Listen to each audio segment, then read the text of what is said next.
Welcome back, everybody, Inside the Burrow Dub Edition, following the Owls' home season opening victory over Boston College, 83-78. Robbie, Lastella, Kevin Fielder back here on Inside the Burrow to break it down all for you and look ahead towards the Owls' football matchup this weekend against Tulsa.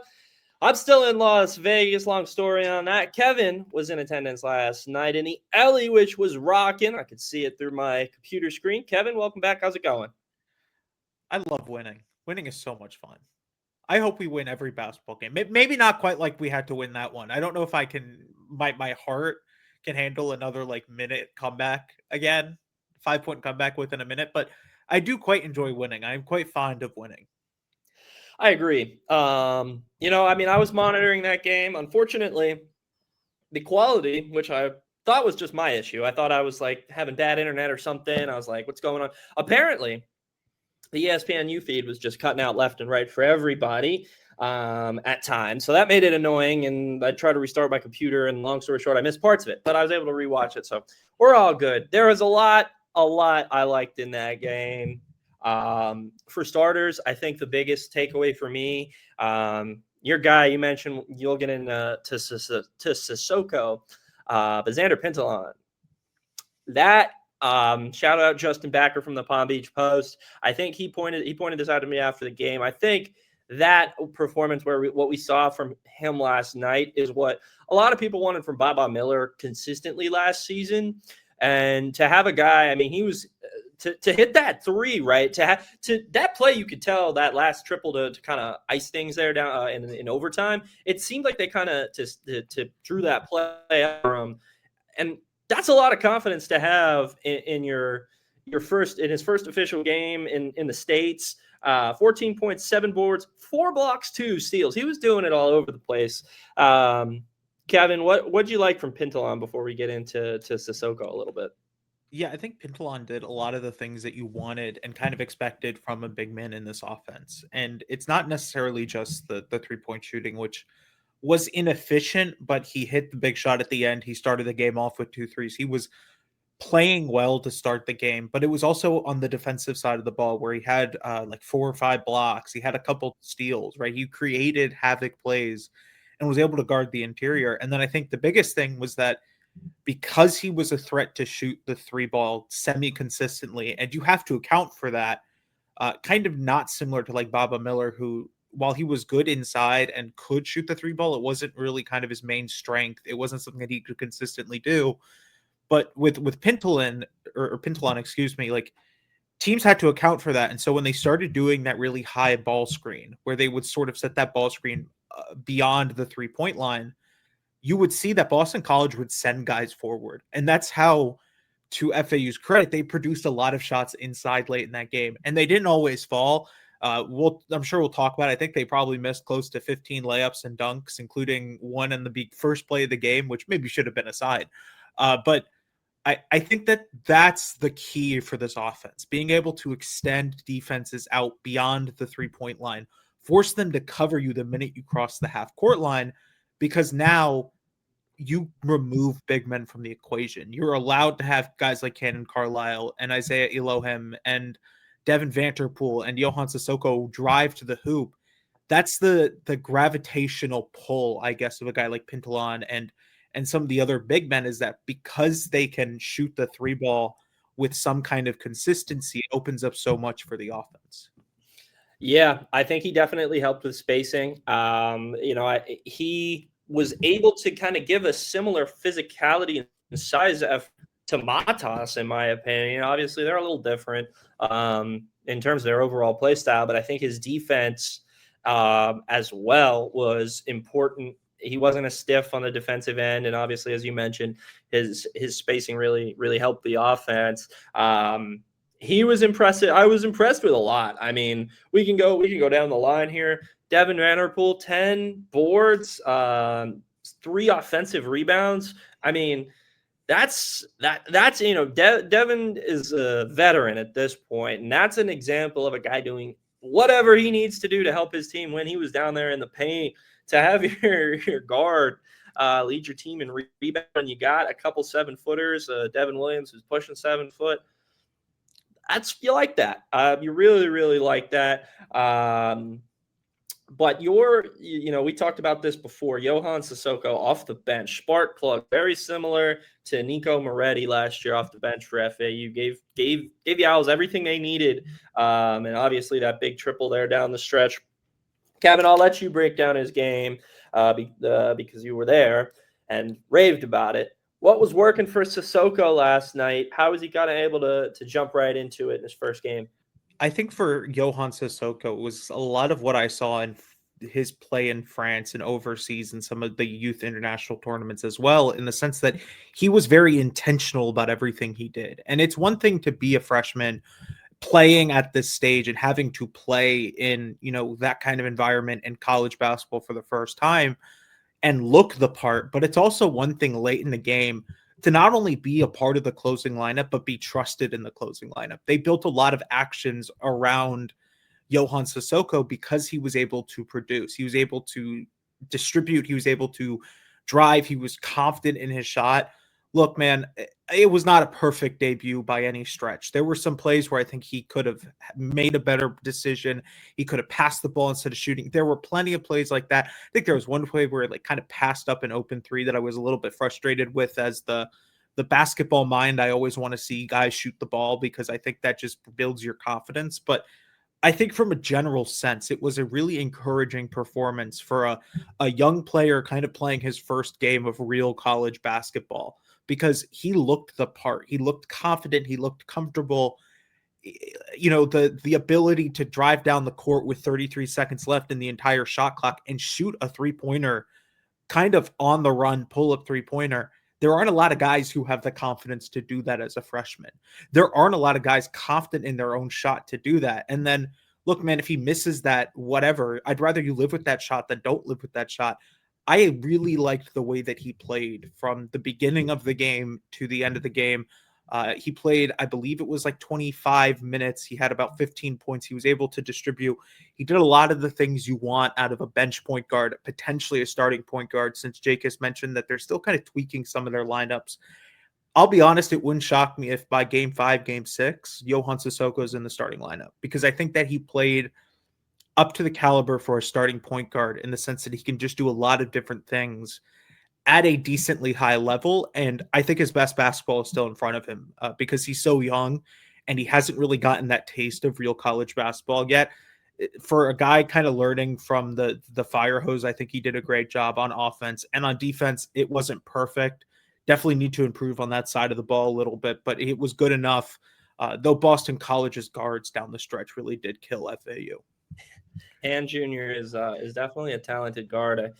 I kind of want to see him on a different team. I just don't know if Boston College is really the best place for him to showcase all of his talents. But going back to what you said with the guard possible changes in the lineup, that'd be interesting because last year we didn't really see that. Nico stayed off the bench last year for all but one game, and for better or for worse, he was a spark plug off the bench. But some could argue that maybe him in the starting lineup could have gave FAU a different jolt there down the stretch, and things could have potentially ended differently. Who knows? But it's interesting to kind of see here that they're potentially thinking about moving Sissoko into that starting lineup. We'll see what happens, but that's a vote of confidence right away. Because and he wasn't. It's not like there's a need though necessarily to throw him into that starting lineup. I think Isaiah Elohim gave he had some it was Carlisle with the foul trouble. Elohim provided a lot of that dunk, for example. I mean, he's not. I'm interested to see kind of if he has like a breakout scoring performance, but if he can just be a kind of give you flashy plays like that, be physical. He had 3 boards and 2 assists, 2 steals as well, do little things. No need to kind of move him. And who I was really impressed with, especially too, was Kanan Carlisle, because of that, you never want to judge too much off of scrimmages. But I did notice he didn't have his best shooting night in that game, and it was a scrimmage. So like I said, you don't want to put too much stock into that. But it was closer to what we saw last year at Indiana compared to Stanford. And I think this game was more close to what we saw from him at Stanford than Indiana. Finished 46% from field, 50% from beyond the arc, 4 of 8 from 3, had 19 points. That's what I wanted to see. Carlisle, you can't have him be streaky. If he can be a kind of consistent scoring guard, I wouldn't want him off the bench. But the only thing I could potentially see is Elohim going for Sissoko. But then you have two guys who really need the ball a lot in Carlisle and Sissoko. So I don't really know how that would gel. I like that starting lineup last night. We'll see how they kind of tweak things going forward. But I think the bigger question is, and this is how I sort of treat a quote unquote starting lineup, is in the final 2 minutes of a basketball game, which is what we saw last night, the sort of closing lineup, when you need to have your best 5 players on the floor, who are going to be your best 5 players? And I think last night we kind of saw that Elohim was replaced by Sissoko. That may have very simply just been that Elohim kind of does things a little differently. They felt they needed spacing, which Sissoko provides a little bit more of. Maybe they felt like they needed another playmaker on the floor. There's a lot of reasons as to why you might have done something like that, but I think that is more indicative of who is the quote unquote starting guard. Because you can start anyone and they could play 10 minutes in the game. And he's not a starter if he only plays 10 minutes. It's just because you wanted to start the game. I am really interested to see, especially this weekend, when you play Liberty, when you play Charleston, when you play those kind of teams, who are your 5 guys at the end of a game when you need the best 5 guys on the floor who will work together the best, who will have the best synergy on the floor. I think Carlisle's a guarantee with the way he plays, his ability to be a flamethrower, his ability to create his own shot. I think Pintalon is probably a guarantee with his size, with his ability to stretch the floor and some of his interior presence on defense. I don't think Devin Williams was particularly at his best, but I think Devin Williams does a lot of stuff that no one else on this basketball team does. And so I'm willing to bet that Devin Williams is going to be a guy that John Jacobs trusts a lot. Then the question becomes between Devin Vanterpool, who is probably your best on-ball defender, Isaiah Elohim and Johan Sissoko, and even like Nico Moretti when he's fully healthy. Who are those last 2 guys in the final kind of 5 minutes, 2 minutes of a game when you're not replacing guys, they're just playing the rest of the game?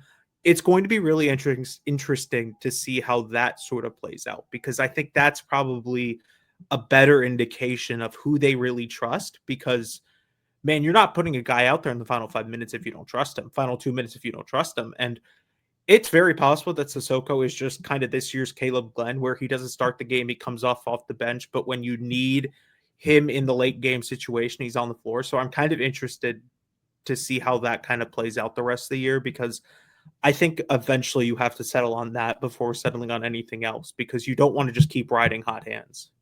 No, yeah, definitely not. How about that? We're discussing all these guards a lot right now, and no dig at the guys last year. I think last year was a tough scenario. They had a lot of guys who came in late, first year system, but this group of guards seems what John Jacobs wants to really excel in his offense. You've got a really a good group of guys with different skill sets. You mentioned Moretti. He can do it all. That's what I like, is a lot of these guys can do it all. They don't need to be score dominant guards. I think really the only guy you really want the ball as a scorer a lot consistently is probably either Sissoko or Carlisle, but between Vanterpool, Elohim, and Moretti, those are 3 unselfish guards right there that'll do whatever this offense needs. And I think the way they're playing, at least from what I saw last night and in the scrimmage, they're really playing together. And I didn't see that right away last year. And I think that was first year. You get a lot of guys who are coming in late and a first year staff and everything. And to gel right away, that is asking a lot.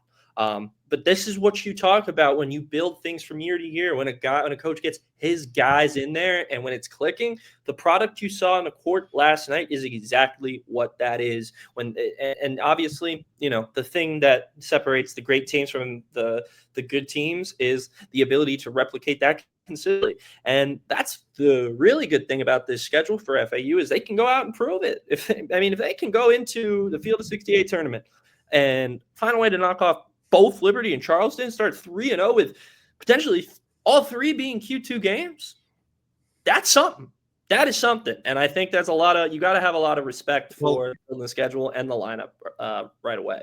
I think the very interesting part about having so much guard depth this year, and again, this isn't a shot at what they had last year because no one was in a really good situation last year with how many late additions they had to have. The fact that they weren't really gelled, you could tell until probably conference play started, is you saw a lot more of an aggressive defense from Jacobs and company this year. And it was a lot of like full court pressing. You know what it was?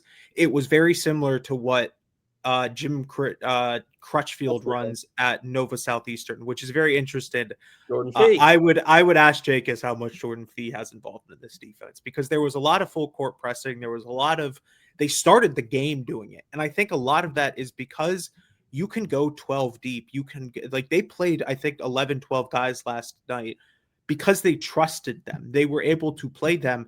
That allows you to get more aggressive on defense. You're not having to play, because that's going to take a lot of energy if you're trying to run the floor, if you're trying to play aggressive on defense, if you're trying to create those turnovers, because if they break the press, you have to be able to run back and get into a decent defensive position. And I think last night they were finally able to some degree, play a deeper lineup. And I think that's the biggest thing about all of this is when you have these guards that you trust, when you have 3 guards in the starting line, you have another 3 or 4 off the bench, you can get really aggressive on defense. You can force turnovers in advantageous positions. It's no different from football. You send blitzes because you want to create turnovers. You want to create big plays. You full court press because you want to create big plays. You want to create turnovers. I think that's the biggest difference from last year's team to this year's team, is that they're just deeper. They may not be as talented. I'm not sure. Like, talent is kind of a subjective thing year over year, but they are certainly deeper. They can press a little bit more. They can do a little bit more on that side of the ball, which they produce. Like, that's why they were able to come back when they had, I believe Ken Pom had them at like a 3.5% chance to win the game with a minute left, down 5 points. The reason they were able to come back is because they were able to create havoc plays in the backcourt, and they were able to steal possessions.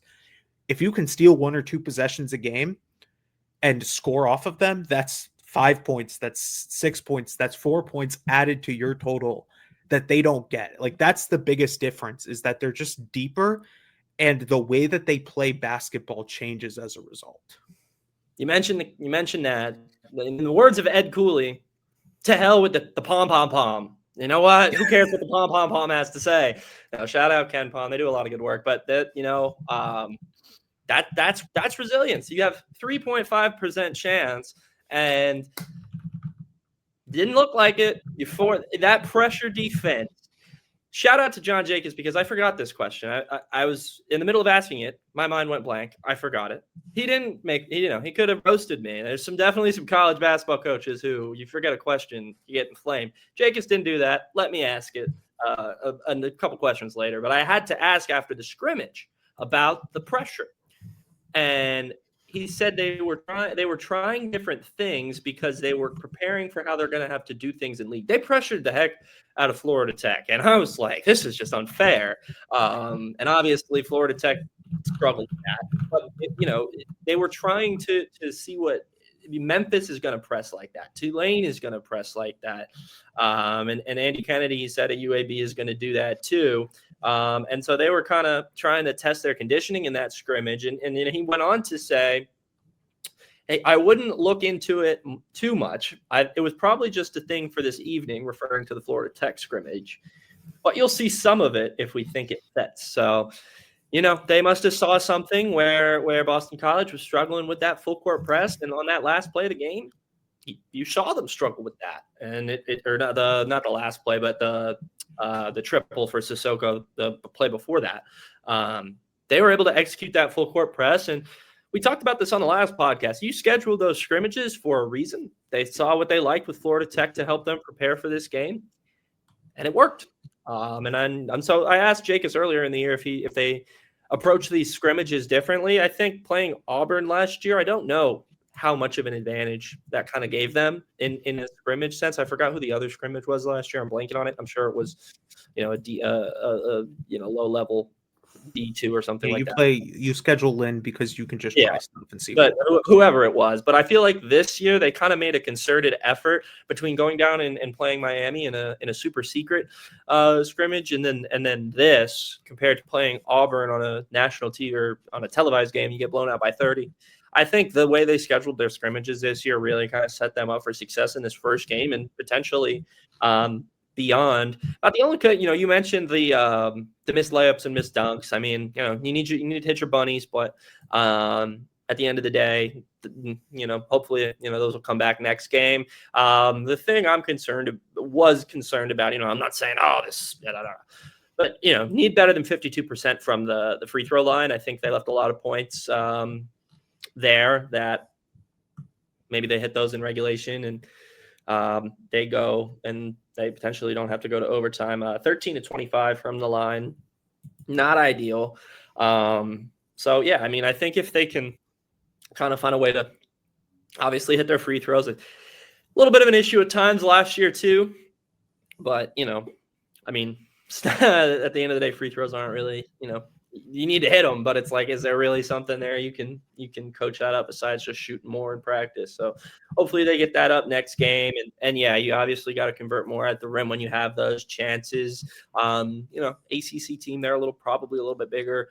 Not really though. So, especially compared to, some of the top tier American teams, Bradshaw from Memphis down low is going to give some physicality for sure. So, and I'm blanking on USF's guy that they got, but USF's got a good big as well. So they got to find a way to be more physical at the rim and get those finishes. But other than that, really, I already mentioned Dev's solid offensive rebounding performance. I think that's really solid.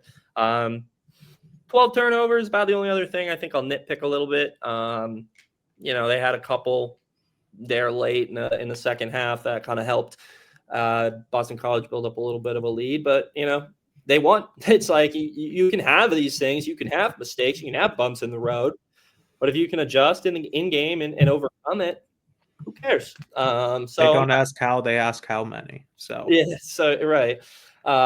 So you know what? Credit to this team for weathering the storm, doing what they needed to do to get the job done in a home opener. Shout out to the fans. It came through on TV. I've been in the LA. I've seen that place rocking. I wish things worked out differently schedule wise for me. I would have been there, but nevertheless, maybe it was a good thing I wasn't there. You know what? Who cares? They got the win with me not in the building. So you know what? I'm really happy though with how that place looked on TV. I think we've heard for years, this looks ugly on TV. It was rocking. It was loud, and all the production issues, whatever. We'll get those right next time, hopefully, please. But I am really, really happy with that first crowd. I heard there was a big line. I haven't seen the line in a couple years. There was not many lines student-wise last year. So shout out to the students for getting out there, getting active. Shout out to the Greek life people for setting up the tailgates. I think it was a really good effort.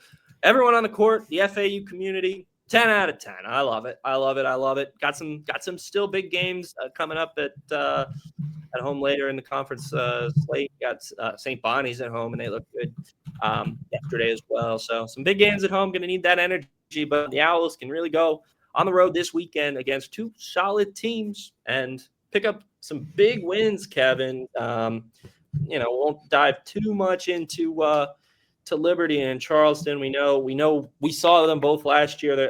Liberty's going to be a similar team. Charleston's got some new pieces. Brzovic is bye-bye. So for FAU fans, remember that game last year. Thank God. Yeah. Brzovic, very talented player.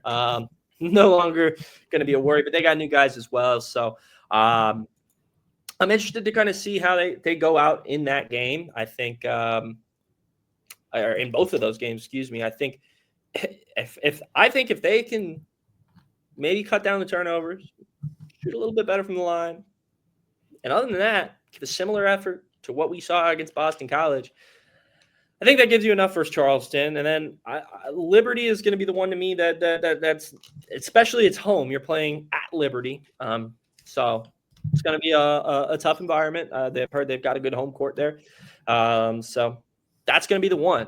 But to me, They can win that game. Road environment, early season, tournament team from a year ago. Really, really, really good experienced head coach, Richard McKay. I think FAU fans, I think everyone might need to start buying some stock in this team. I think we can really get a good feeling for what this team can do after this weekend. Obviously, it's still early season, so if it doesn't, if it doesn't go the way, they can still, build on it and move forward. But there's potential to really, really get out with some momentum here that could help you go a long ways. So this weekend, Field of 68 tournament. Let me see if I can find where these games are streaming. I don't know. I know they Probably Field of YouTube. 68. I do believe it's YouTube. Yeah. It doesn't say, but it probably will be YouTube. Fingers crossed, no Flow Sports. Well, fair warning, if it is YouTube, get ready for bad production quality. Field of 68 has not figured that out in 3 years. You know what? I will say, for most of the game, it was good. And Rob Duster said this on Twitter.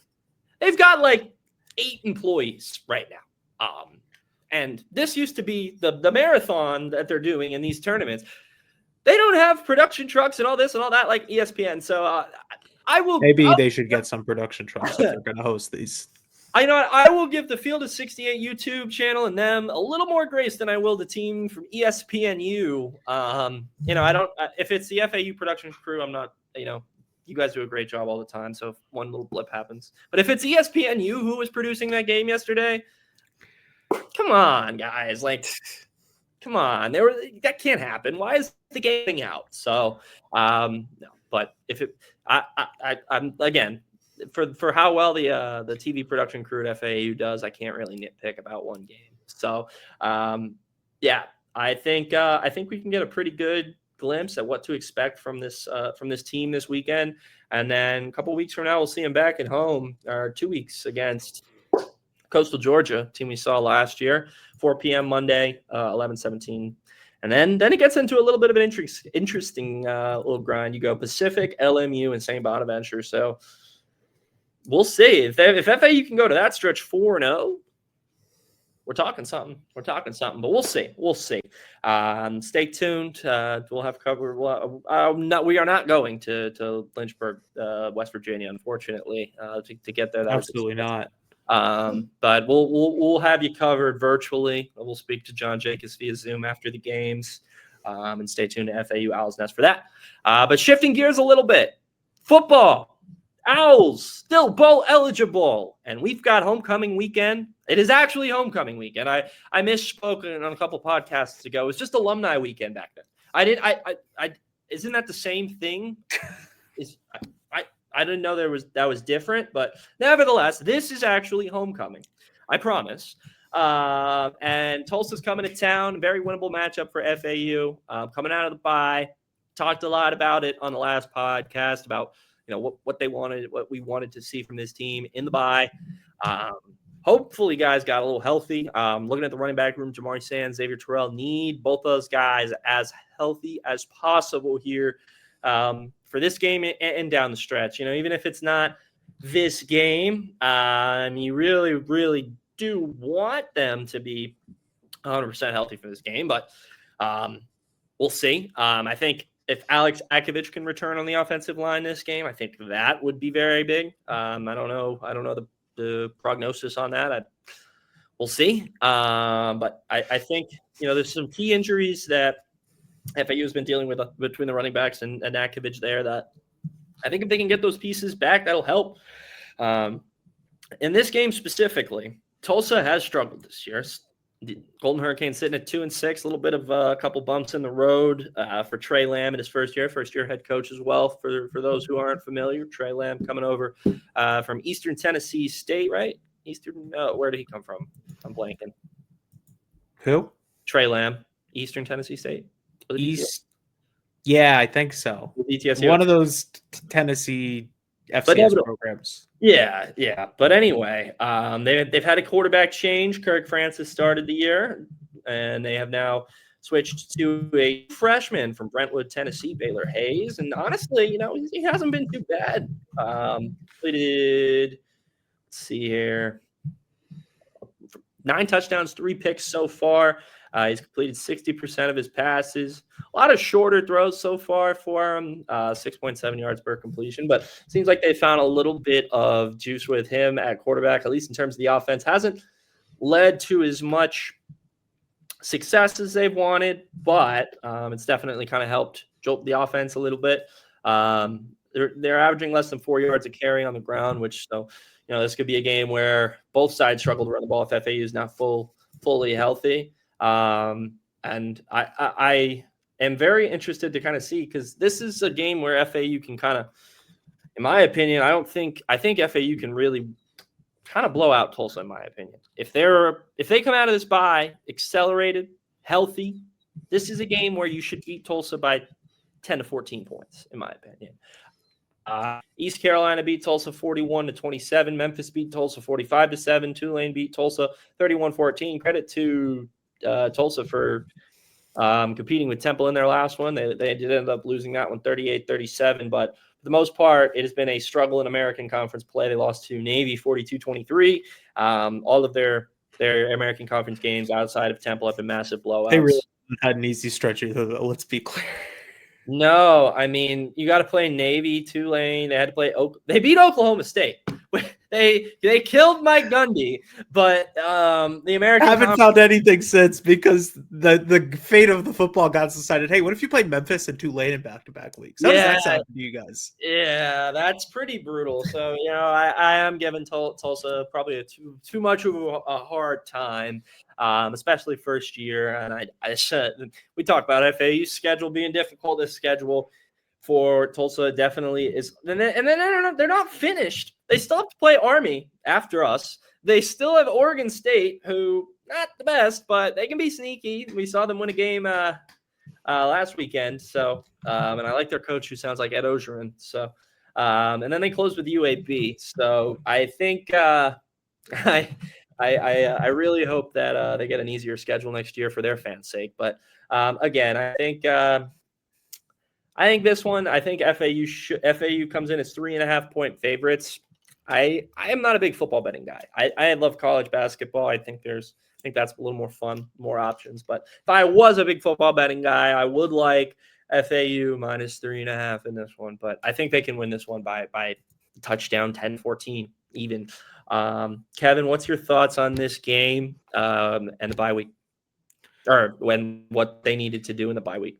I think we talked about it during the bye week. They needed to find consistency. They needed to find whatever that looked like on offense, whatever that looked like on defense, because whether it's the fact that you kind of just admit the run game is not going to find itself this year and you just need a kind of doable run game, and then you kind of rely on Caden Veldkamp and the wide receivers to fill that gap, whatever it looks like, you need to find something. And the truth is they haven't found that this year. I think I've been kind of a broken record to this point after every loss and some of the wins as well, where I'm like, well, yeah, the run game still isn't there. At this point, I'm starting to think it may not just be there this year. That's fine. You can still win without it. In terms of Tulsa, this is a good Tulsa team. This is going to be a feisty Tulsa team. Maybe not good, but feisty. And I think they have one of the better tight ends, not only in the conference, not only in Group of 5 football, in the country. In Brady Foley, I believe is his name. He's a pretty talented player. He's truthfully one of the more talented tight ends in college football this year. And he's going to be probably the best tight end that FAU has to play this year. And he's going to be a challenge because FAU hasn't had to really worry about tight ends like that. And it's going to take a lot from safeties and linebackers to defend him. And they're going to have to find a way to do it. And they're going to have to find a way to be consistent. This is a Tulsa team that's going to fight. And that may be the most difficult thing, because while they're not good, they can kind of run the ball consistently. They can throw the ball to some degree with Brady Foley, but they're going to remain in games. They're going to stay competitive. There hasn't been a game this year where they've just been really blown out outside of Memphis. And I think that Tulane game was kind of not as close as the score indicated. That was a few weeks ago. Again, this team hasn't won since September 19th, so I can't even say they're good, but they're going to be competitive. I think that you have to really take into account what Brady Foley can do, because that's kind of the biggest mismatch for FAU, I think, is how do you defend a tight end like that? You haven't had to defend a lot of tight ends like that this year. And it's always difficult to defend dynamic tight ends and really talented tight ends. And it's something where either you can do it because you've done it before this year, or you kind of just have to figure it out on the fly. I think they'll have to figure it out on the fly a little bit. I think FAU can win this game pretty comfortably, but it wouldn't shock me if, 5 minutes left in the fourth quarter, it's a 10-point game and Tulsa has the ball, and you're kind of thinking, oh man, if they score here, this game might get close and might get interesting, because it wouldn't shock me if late in this game, Tulsa kind of makes that last ditch second win push to try and win the game with how kind of feisty they are this year. It's going to take Trey Lamb a while to rebuild this roster and get this roster to what they can be with some of the investment that they have, but they're competitive, and last year they weren't competitive. And so it's going to be interesting to see how FAU can handle this bad team that's competitive, because even in the games where they were supposed to win, I don't think they really had to play a team like this who is super competitive and can kind of throw punches even after they've been punched 10 times. Definitely. I think, in terms of the tight ends, Dorian Fleming for Maryland, he's probably an NFL draft pick, maybe late middle rounds there. 6 receptions, 36 yards, and a touchdown. They did a pretty good job against Fleming, relatively. He did have that 1 touchdown. So I think that gives them a little bit of kind of experience, but that was a while ago. That was week 1, and I don't really know necessarily how much Maryland had to use him because they got up so big there in the second quarter. So you're right. This is going to be a big test through the middle. Leon Hart, Tyler Stolsky at linebacker have been good. In coverage, though, I don't know how much they've been tested. So I think this will definitely be a test at the tight end position, where I think FAU has an advantage in this game is definitely going to be with Cade Veltkamp through the air. The passing side of this offense this is a game where if they can't run the ball, I think even if they can't run the ball, I think the passing side of the offense can get the job done. Tulsa's given up 250 yards and multiple touchdowns in all of their American Conference losses, except Navy. They ran them on the ground as expected. But when teams throw against them, they tend to have success. And even Evan Simon last week for Temple, 5 touchdowns, no picks, 250+ for him. So Evan Simon's also not kind of an air raid offense. Casey Keeler, that's unexpected for them. So this is a game where I think Caden Veltkamp, Saad Wasim, Easton Messer, Jay Platt, they can really take over this game. And even if Tulsa is able to get things going offensively with Fleming and Baylor Hayes, or not Fleming, the tight end you mentioned, and Baylor Hayes, the quarterback, I still think FAU's offense in this one has enough to kind of get the job done. But if they make mistakes, turnovers, I think that's where Tulsa can really capitalize and get juice, because then the FAU offense, if they get behind the sticks, that's where they struggle. So this is a game where FAU should win. And if they can get an explosive passing offense and limit mistakes, I think they will win. But we saw Old Miss come back and hurt them last week against Navy. Can't happen again. No penalties. You're not facing a rushing quarterback this week for the most part, so don't have to worry about that. But penalties can still hurt you. And that's something they got to make sure doesn't hurt them again. 3 p.m. Eastern from Flagler Credit Union Stadium. Come on out. It's homecoming weekend. I'd be a little toasty, but I think it's nice. I think it's nice. I think the weather, I was looking at this earlier, I think the weather is supposed to be pretty nice for that game. There you go. Hopefully not. I mean, I guess we can check this now because we do have cell phones, and cell phones do tell you things like this. I think the fans should. I think they should come, and if they don't come, then they should support our coverage on FAUHouseNess.com. I think I always say that, though. I'll never be mad. 3:30. It's supposed to be 80 degrees and cloudy. If you think that's hot, you should probably just move out of South Florida.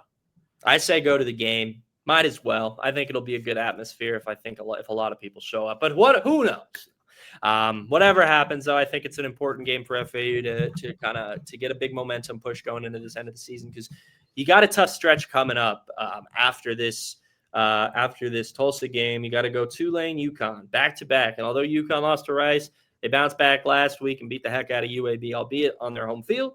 Still, I think games don't get any easier. No. UConn's going to come to their game with some juice. They're trying to finish strong. And then you got to close with ECU, who's right now sitting at 5-3. And they could get to bowl eligibility before that game, but if something doesn't go their way here, they got to play Charlotte this week, but then they play they play Memphis, and then they play UTSA at home. So if something happens on the road this week against Charlotte, there's a chance ECU could come into that game needing to win for a bowl. There's a chance FAU in that last game, same thing. So things could get interesting, and that's why it's important for FAU to get some momentum this weekend against Tulsa. Both sets of Owls, football Owls, men's basketball Owls, can really kind of pick up some juice in their matchups this weekend, whether it's the Owls taking on Liberty and Charleston or Tulsa coming to the Flag.